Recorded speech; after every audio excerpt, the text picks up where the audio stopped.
All right, welcome back to my channel, everybody. Roscoe here from the Gibson Residential Group. I'm your Denver Metro, Northern Colorado realtor, and I've got a really great discussion for you guys today. We've all heard about how interest rates and mortgage and everything is crazy and tearing up the market. Well, I'm going to bring some truth and dispel some of the myths about what's going on. So I have somebody helping us out today. A friend of mine, his name is Walter Parker. He's with Elevate Home Loans, and he's going to tell us exactly what's happening. Let's jump into this.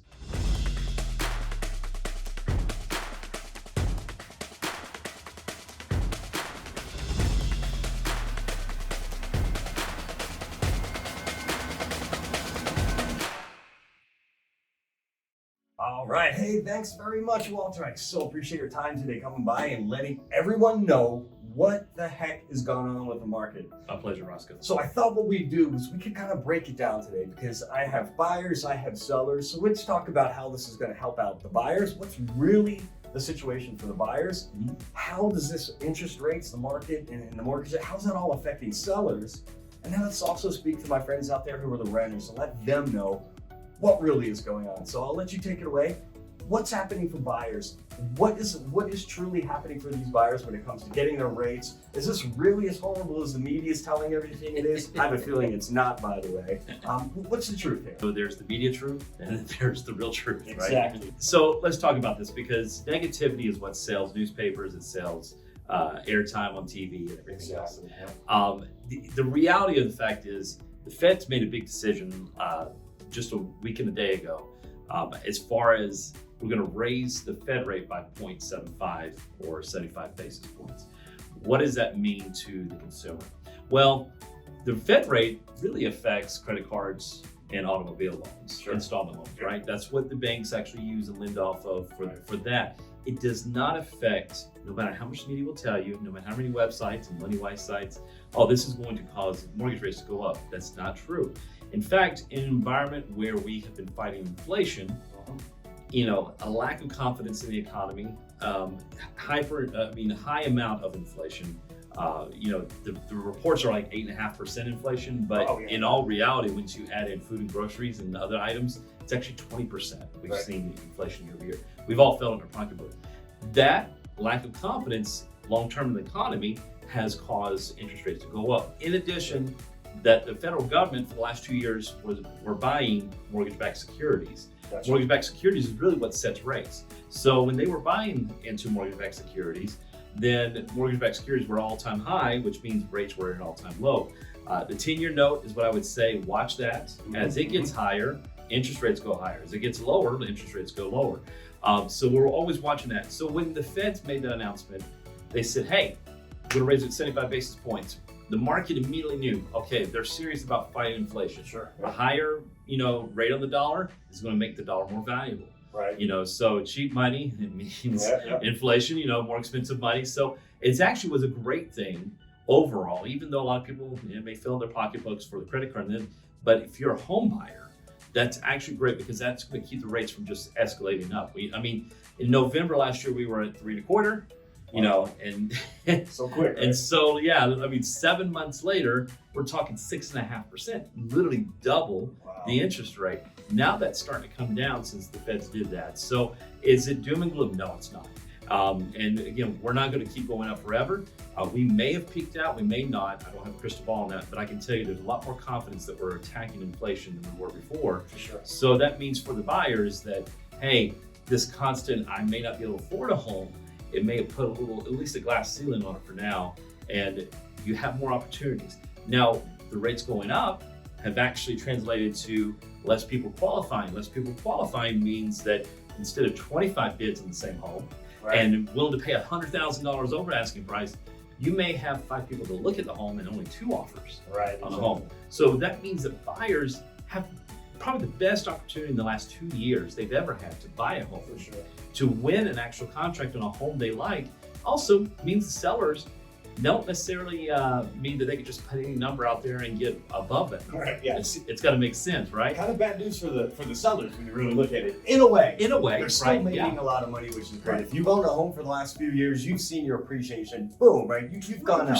25, 30% equity Exactly. gain. And there's no investment I've ever seen you gain that much in a year on a six-figure investment, right? Yep. So they've gained a lot, but we know that's not sustainable long term. Exactly. And does it mean that we're about to have a bubble pop? Right. You know, the answer to that is absolutely not. Right.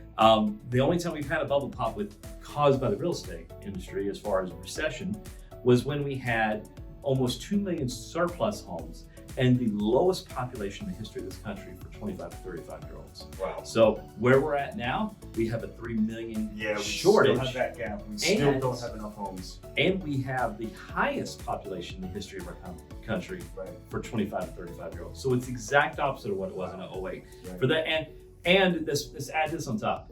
Foreclosures caused a lot of that pop. Yep.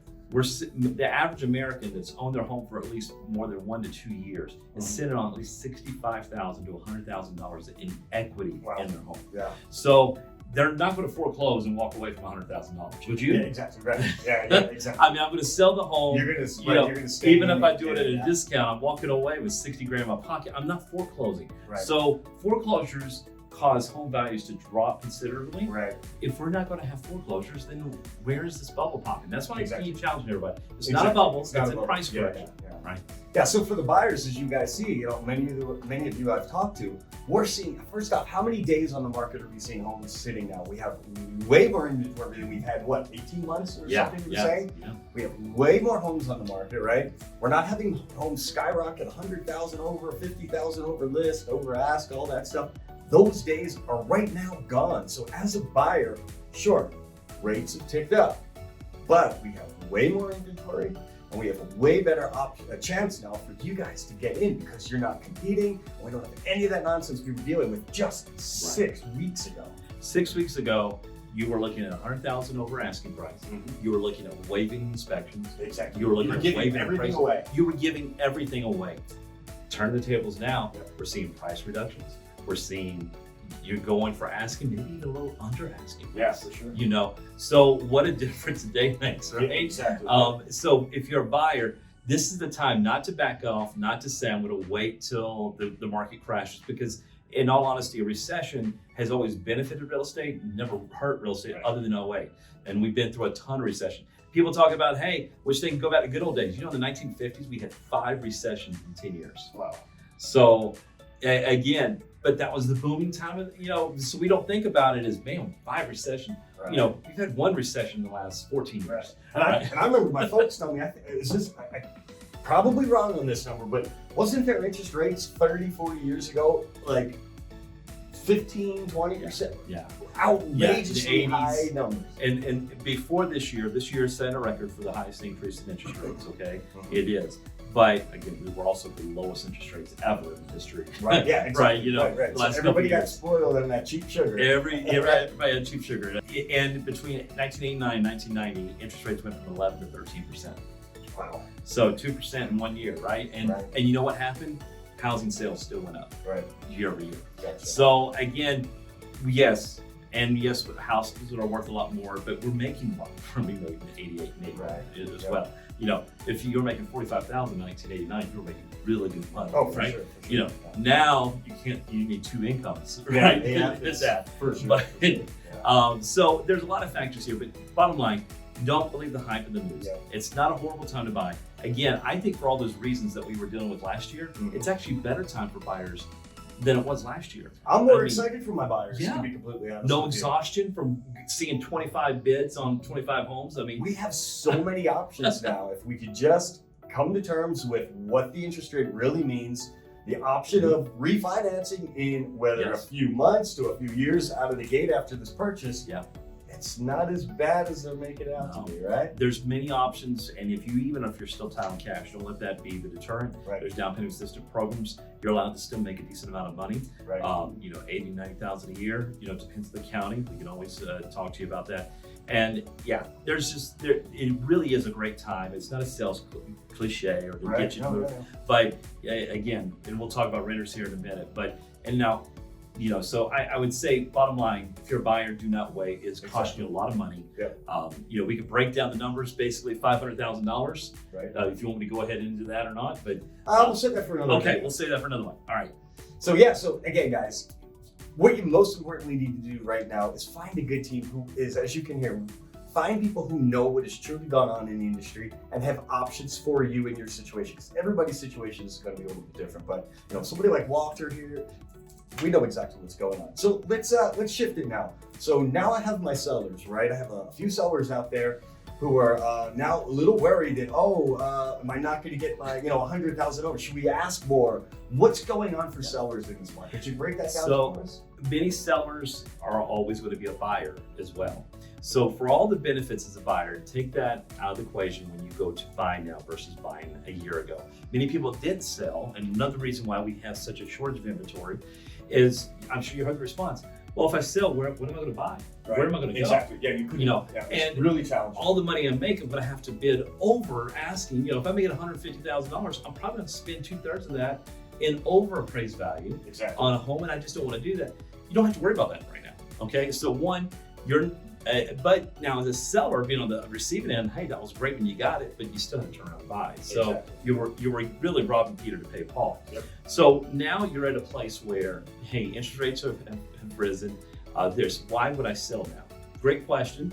I will tell you, because you can turn around and buy right now. Yeah, it's there's the inventory. The inventory there. Side, yeah. And again, everybody gets locked on interest rates. You have to take interest rates out of the equation because again, they're going to go up and down.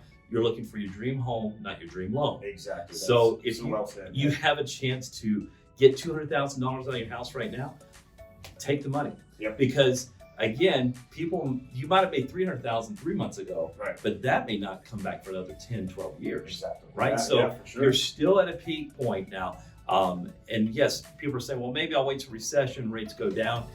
Again, you're going to lose out on what you're going to buy. And when you become a buyer as a seller, if rates are lower, guess what? That means more competition in the market. Gotcha. So again, there's always the other side. The grass is green over there, but making this extra amount of money. But if the market is a very competitive market, which is not as competitive right now, you can turn around, take the money, and buy. And plus, listen, you're just dealing with real numbers now. Right. It's not fake numbers like it's been last year. And I say fake numbers. People made their equity. They made that $100,000. Everybody that bought last year, on average, 20 to 25% equity gain. For sure. So it wasn't a bad option. But what happens if rates do continue to go up and you wait as a seller, it's costing you more money every week. Same thing as a buyer on what you're going to buy unless you're paying full cash. If you're paying full cash, who cares about interest rates? Sell the house and just go buy a house. Exactly. But that house is going to cost you much more a year from now. For sure. So, and you may not gain that much equity a year from now. Right. So, right. How that works in a couple different ways. But I would still say it's a seller. Listen, it's not as crazy or manic of the market. People are still willing to be flexible with you as a buyer because we've also come out of this. So there's a little PTSD, right? I'm given 2 months to move out of the house, or lease back or whatever, right? Yeah. So it's still there. It's just really, do not believe the hype of the media of negativity and it's, the market's about to downfall. There is no bubble popping. We still have a shortage of inventory. That puts you as a seller in a great place still. It's just calmed down to where things are more above board. So I guess then the other aspect or the other topic here then are the people like some of our viewers out there who are the renters, right? Yeah. So you hit a lot of the good points, right? But let's talk about why renting is literally taking your money, burning it, throwing it away, just saying, hey, I don't need this money anymore. Let us know a little bit about why it's still a really good time for anybody who's out there who wants to transition from that rental into that home. Is it as bad for them, or like what's the real case? No, so it's like this. You could bury your head in the sand, right? Or you could put your money in the bank. Sure. Right. All right. Even if you put your money in the bank, both of those options honestly don't sound good to me. They don't sound good, but you get a small return on your money. But hey, why don't you invest in something you know is going to be an appreciating asset? How Right. quickly are people willing to go out and spend $50,000, $75,000 on a car? Right. The moment you drive off the lot, it drops 30% in value, Yeah, for sure. right? Yeah. So that's depreciating asset. You know, now we're talking bigger dollars, right? But at the same time, rent is also going up 18 to 20% year over year. Yeah. So when you were paying $2,100, all of a sudden you get your lease renewal, now it's $2,500. Oh, yeah, and rents here down in Denver are outrageous. I mean, Outrageous, right? the whole metro area is truly blowing Yeah. up. It's you as a renter, you really have to start considering making the move because again, And you're throwing your money away. I'll tell you, in Colorado, some of the most relaxed landlord laws. So I found this out personally, a horror story, a couple years back in Parker, luxury townhome place. Basically, air conditioner broke in September. Didn't worry about it too much till come April, May next year. They're like, well, until we reach 90 degrees, like 3 days in a row, we don't have to repair it. So like we were living without air conditioning, paying over $2,200 a month in rent. Right. This was 4 years ago, Right. right? And so as a renter, you have no control over the property you live in. You have literally zero return. So renters are saying, I'm going to wait for rates to come back down. First of all, the day that it comes back down to 2.5%, hopefully we're not in that case again. Right. It took a pandemic Yeah, and that an was entire country to shut down. Right? That was a once in 100 years Right, type right. of thing, right? So the likelihood of that happening again, probably slim and none, and Slim's already left the door. Yeah. So the other thing is you're worried about interest rates. As a renter, you're paying 100% as your interest Oh, rate. for sure. Yeah. There's zero return. Yeah. You're not making, so let's just break this down easily. You're looking at a $500,000 house. Let's just say over the next 12 months, it's going to gain 5% equity. So that's $25,000 that you will gain just by owning a home. Right. Not even talking about payments. Right. And yes, a lot of your payment goes to interest and taxes and homeowners insurance. But let's just say $1,000 of that payment goes to your equity. That's $12,000. That means you made with your investment, just paying what you're already paying in rent, right? You made $37,000 Wow. versus $0 in 1 year. Okay. And potentially that's some people's in the States, that's their yearly income. Income. Half of their yearly income. So yeah, think about that in perspective of what's really going on. Where else are you gonna get this return? Definitely not in stock market. No, it's not. And generational wealth always begins with real estate. Exactly. It just always does. You can try to play Bitcoin and everything. Right. If you're in Bitcoin right now, I'm sorry, it's Yeah. just not doing great, right? A lot of people have lost. I have relatives, they own a home, but they also play the market, Right. and they're down, you know, the entire stock market is down 20%, probably headed towards 30 to 35%. Oh yeah, when it finally hit. Yep. As far as loss.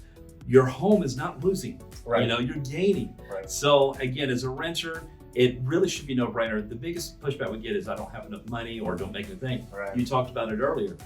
You don't need 20% down. Yeah. It's still majority of American thinks you need 20% down to buy a home. 3.5%, you know, you can get into a home very easily. Sometimes zero if Right. you use down payment assistance. For sure. Yeah. So we have so many programs. And say you own your own business and you don't show much on your tax returns. You think you're disqualified from that. Guess what? We have programs that just look at your 1099. We have programs that just look at your bank statements.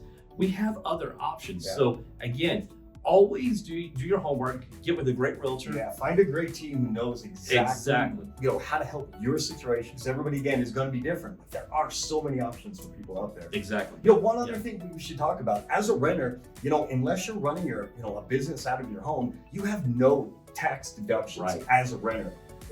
Break it down a little bit, just a little bit Yeah. of detail for these guys. What actually happens when you own a home and what you're able to write off and how that's going to help keep that wealth and that money in your pocket. 100%. So say you did buy a house this year, when you go to do your taxes on TurboTax, or you know, Right. you go to CPA, one of the first questions is, did you buy a home this year? Right. Why do they ask that? Because money that you use to buy the home, first of all, can be a tax deduction.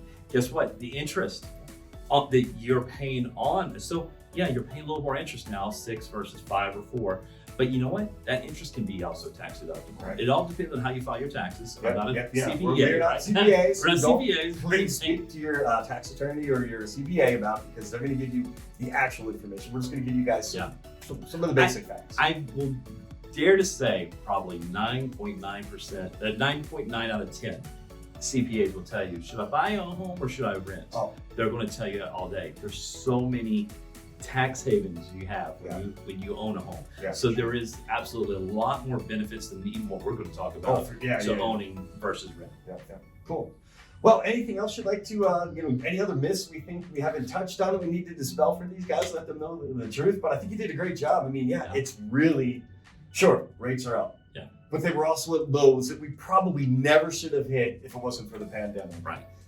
Somewhere between 4 to 6 is that's a great range for the last 20 years. It really is. It really is. And that's what the average has been, right? Bouncing Yeah. somewhere in there. Yeah. Aside from this pandemic. So if that's where we're at, if that's where we're bouncing. It's amazing how many people I come across that have $15,000, $20,000, $30,000 of credit card debt. It's charging 23%. Oh yeah. 28, 29% a month. Yeah. But they see 6% to freak out. Yeah. Right? Because we don't look at our credit cards the same way. Right. And even people are sitting on equity. So again, we're not going to have. Here's my final thing on bubble popping, not popping. Right. Again, 2008, we had all these foreclosures Right. that were going on because people kept refinancing for 2 years, get money. Yep. Boom! All of a sudden, the value.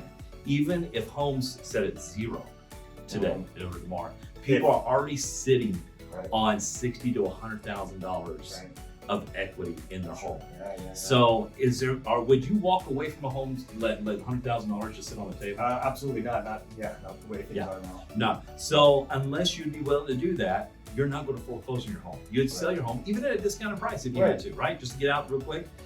Worst cases, you're breaking even. You're breaking worse. I think in worst cases, Worst cases, you're making. You're half of that, right? Yeah, so instead of the 100,000, you're making 50,000. Exactly. You can do something with that, right? So again, do not believe the media. The media is all about doom and gloom. That's what sells. The reality is we've been through recession many, many times before. 2008, we're going to go through recession. It's cyclical. The market, everything is. Just make sure you are talking to people that know what they're doing and know about the market, or actually, have some history in it. I've been in the business 16 years. I lived through 2008, was actually a branch manager for Bank of America back in the day. Wow. So I saw everything. Again, Bank of America, if you look at the number of foreclosures, they were the largest in Wells. They went through that. So I've seen everything firsthand. We're not anywhere close to that again right now. So don't be scared. Don't let your brother, your mom, your coworker, everybody tell you what they did 5-6 years ago. It is a different market, so you need to be prepared. Educated is important. That's the key. Investing in life for any of us, with anything, is we have to educate ourselves. The more you know, as they say, the more you grow. Yeah. And that truly is the case, right? Find experts, find people who know what's going on. Speak to them again about your specific situation. I guarantee that there are options that are out there that you probably have no clue about. And it's really not as bad as you guys say. Right. You're closer than you think is what I always say. Exactly. Right. You're closer to being a homeowner. You're closer to actually selling and being happy to find a new place. It's much closer than what you realize. Yeah. Call this guy. That's right. Call this guy. So everybody, thanks so very much, Walter. Thank you very much. This is Walter Parker again from Elevate Home Loans. I'm going to have his contact info right here. And again, my name is Roscoe from the Gibson Residential Group. Please, if you guys have liked and enjoyed this video and learned anything, if you could please hit that like, subscribe, and tap that notification bell, I'd greatly appreciate it. And I'll be seeing you guys in the next video, and I'll be bringing you some more homes that rock.